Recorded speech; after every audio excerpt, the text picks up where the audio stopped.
The Forgotten Cellar. Deep in the heart of a small, unremarkable town stood a house that no one dared enter. It was a 2-story colonial with peeling paint, boarded-up windows, and an eerie silence that seemed to ripple from its foundations. Locals spoke in hushed tones about the house and its basement, where strange noises were often heard, even though the property had been abandoned for decades. The story begins with a young urban explorer named James.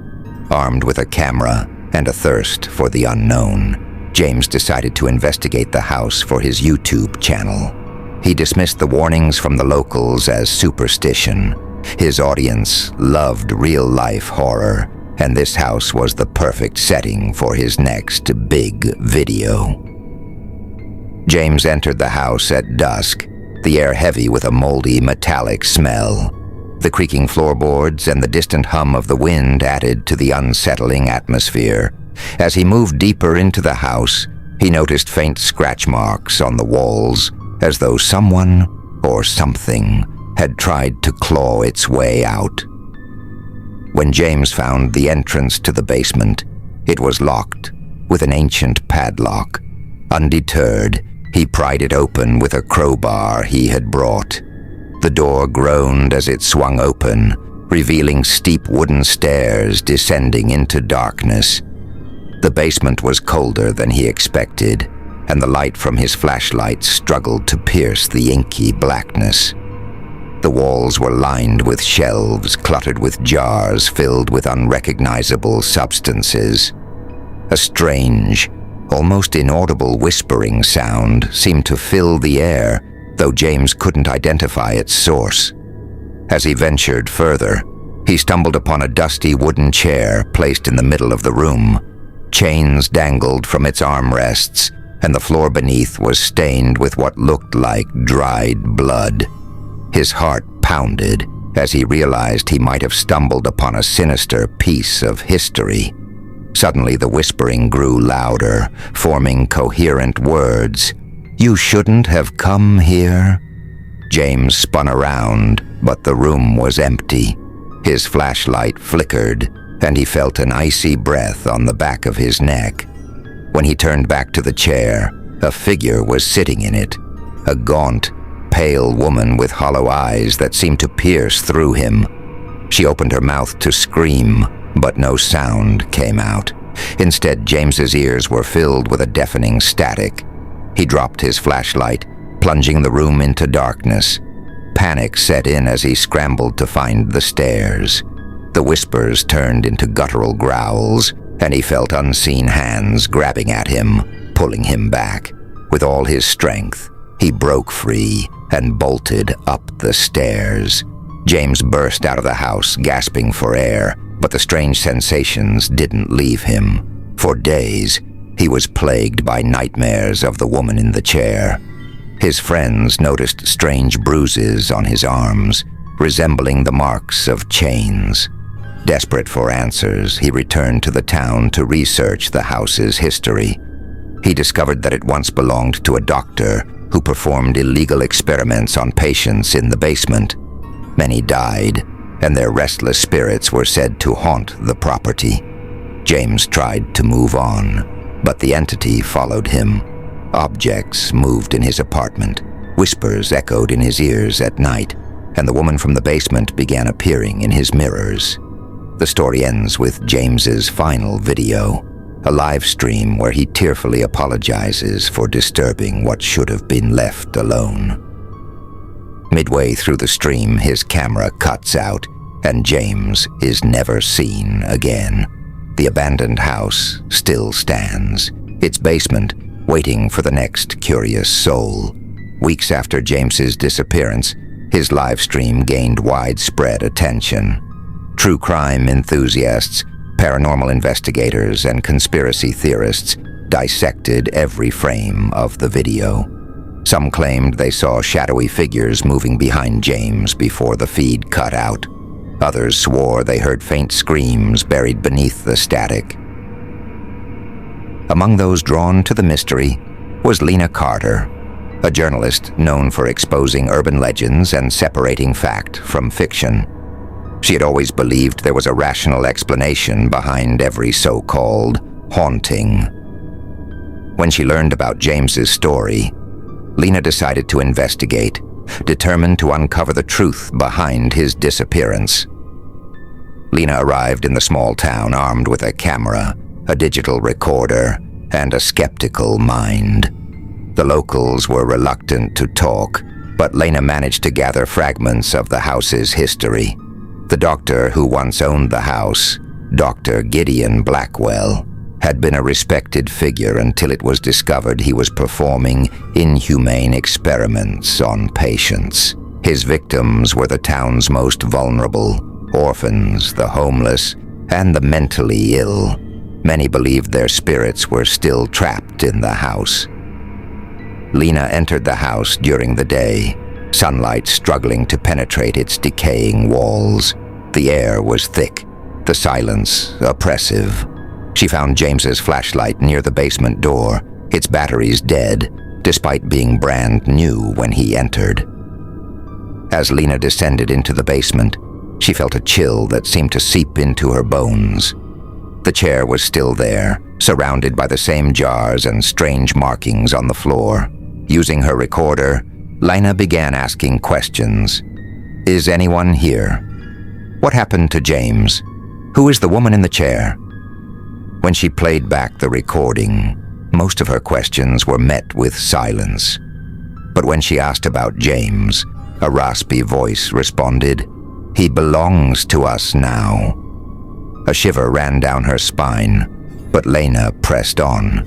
She noticed a loose brick in the basement wall. Behind it was a small compartment containing a bundle of yellowed papers, Dr. Blackwell's journal. The journal detailed his descent into madness. Blackwell believed he could cure death by trapping souls and forcing them to stay within the living world. His experiments involved rituals, bloodletting, and ancient symbols. The last entry read, "The woman came to me in a dream. She promised eternal life, but demanded a price. I paid it, willingly. Now she watches from the chair, ensuring I keep my end of the bargain." As Lena read the journal, she felt a sudden, suffocating presence. The room grew darker, and the whispering started again, louder this time, overlapping voices crying out in agony. She turned to leave, but the stairs were gone, replaced by a solid wall of stone. Panic set in as she heard the chains rattling. She spun around to see the woman from the chair standing inches away. Her hollow eyes locked onto Lena's. Lena screamed, but the woman lunged, grabbing her arm with icy fingers. The world spun, and Lena blacked out. When she woke, she was sitting in the chair, her wrists bound by the chains. The woman loomed over her, whispering in an ancient tongue. The whispers grew louder, more frantic, until Lena felt her body go numb. The next morning, Lena's car was found abandoned outside the house, her equipment untouched. Locals reported seeing faint candlelight flickering in the basement that night, accompanied by muffled cries. Lena was never seen again, but her camera, left recording on the basement floor, captured one final image. The chair, now empty, and the woman staring directly into the lens, her expression twisted into a grotesque smile. News of Lena's disappearance rippled through the paranormal community. Her final video, recovered from her camera, was leaked online, fueling speculation and panic. The image of the woman's grotesque smile became an internet obsession. People claimed that staring at it for too long caused nightmares, headaches, and even hallucinations. Despite the fear surrounding the house, it drew the attention of a small group of paranormal investigators led by Marcus Kane, a seasoned ghost hunter with a reputation for tackling dangerous cases. Marcus assembled a team of 3. Dana, a tech expert specializing in capturing and analyzing supernatural phenomena. Tyler, a skeptic who served as the voice of reason, Emily, a medium sensitive to spiritual activity. The team believed that by confronting the entity head-on, they could uncover the truth behind the disappearances and put an end to the house's sinister legacy. The return to the basement. The group arrived at the house at midnight, carrying an array of equipment: infrared cameras, EMF detectors, and EVP recorders. Emily immediately felt the oppressive energy. "There's something wrong here," she murmured, her voice trembling. "It doesn't want us here." Marcus dismissed her concerns. "That's exactly why we're here. Let's set up." As the team descended into the basement, the atmosphere grew colder, the air heavier. Dana placed cameras in strategic corners, while Tyler inspected the strange jars on the shelves, grimacing at their contents. Emily stood frozen near the chair. "She's watching," she whispered, pointing to the shadows. The group began their investigation. Marcus called out, "Who are you? Why are you haunting this place?" The EVP recorder crackled to life with a single word: "Leave." Suddenly the temperature dropped further, and the lights flickered. One of the cameras captured movement, a shadow darting across the wall, though no one was near it. Dana reviewed the footage, her hands shaking. "This isn't just a spirit. This is something worse. The ritual." As the investigation continued, Emily was drawn to the loose brick where Lena had discovered Dr. Blackwell's journal. Hidden deeper inside the wall, they found an ancient, tattered book filled with symbols and instructions for summoning and binding spirits. Marcus, intrigued, insisted they try one of the rituals to communicate with the entity. Tyler objected, but Marcus's curiosity overruled the group's concerns. They formed a circle around the chair and followed the ritual instructions, lighting candles and chanting the strange incantation. At first, nothing happened. Then the ground began to shake, and the whispering returned, louder and more menacing. The candles extinguished themselves, plunging the basement into darkness. A deep, guttural voice boomed, "You were warned." The woman appeared, her hollow eyes glowing in the dark. She floated above the chair, her skeletal fingers pointing at Marcus. "You've awakened us," she hissed. "Now you will join us." The descent into madness chaos erupted. The candles reignited, their flames blue and flickering wildly. Marcus tried to speak, but he was paralyzed, his eyes fixed on the woman. Dana's equipment began to malfunction, emitting piercing static noises. Emily screamed, clutching her head. "They're in my mind. Too many voices. They're trying to take me." The room twisted and warped, the walls closing in as if the house itself was alive. Tyler attempted to drag Emily up the stairs, but the steps crumbled beneath them, revealing a dark abyss. Marcus, entranced by the woman, stepped forward. "I'm not afraid of you," he declared. She laughed, a sound like nails scraping glass. "Then look into the void and see what waits." The woman opened her mouth, and an inhuman wail filled the air. Marcus fell to his knees, clutching his chest, as shadowy tendrils emerged from the chair and wrapped around him, dragging him into the darkness. Dana and Tyler, panicked, grabbed Emily and fled toward a small window in the basement. As they climbed out, the whispers followed them, promising vengeance. Dana and Tyler survived, but were forever changed. Emily was institutionalized, haunted by visions of the woman and the endless whispers.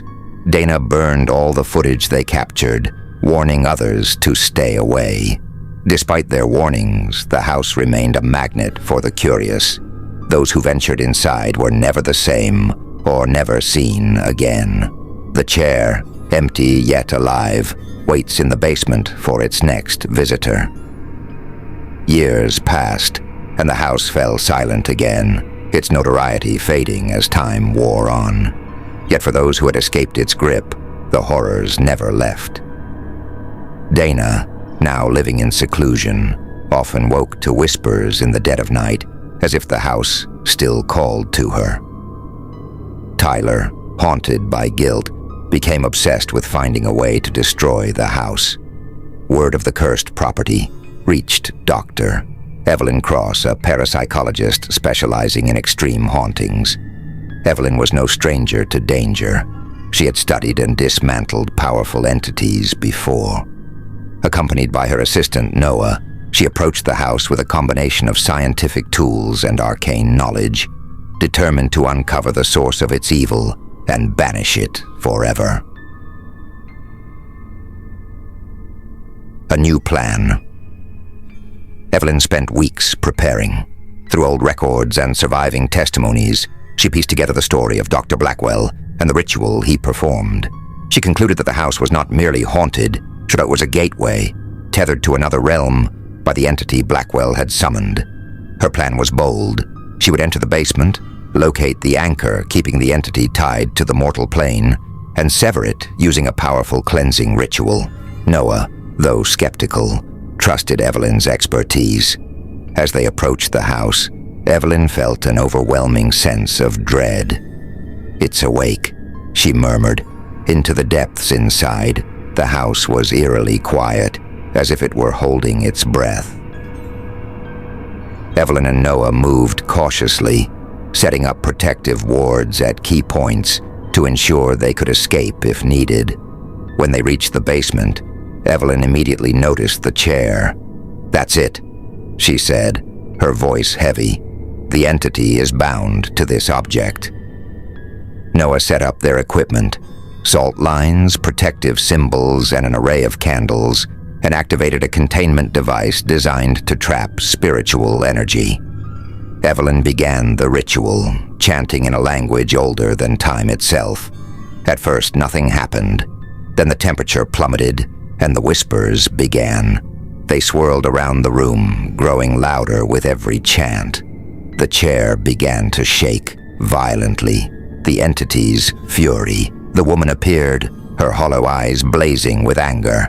"You dare challenge me," she hissed, her voice echoing unnaturally. Evelyn stood her ground, her chants unwavering. The entity lashed out, causing the candles to extinguish and the protective symbols to fade. Noah scrambled to relight the candles, but his hands shook as the room filled with shadows, each one reaching for him. "Stay within the circle," Evelyn shouted. The woman's form twisted and stretched, becoming something monstrous. Her laughter was deafening as the tendrils of darkness from the chair lashed out, striking the wards. The final confrontation. Evelyn reached into her bag and pulled out an artifact, a dagger inscribed with runes. "This will end you," she declared, plunging it into the chair. The reaction was immediate. A deafening scream erupted from the woman as the chair cracked and splintered. The shadows recoiled, and the whispers turned into anguished cries. But the fight wasn't over. The basement began to collapse, the walls crumbling to reveal a churning void. The entity's form dissolved into the darkness, but its voice remained. "You may have severed the tether, but the gate remains. This isn't over."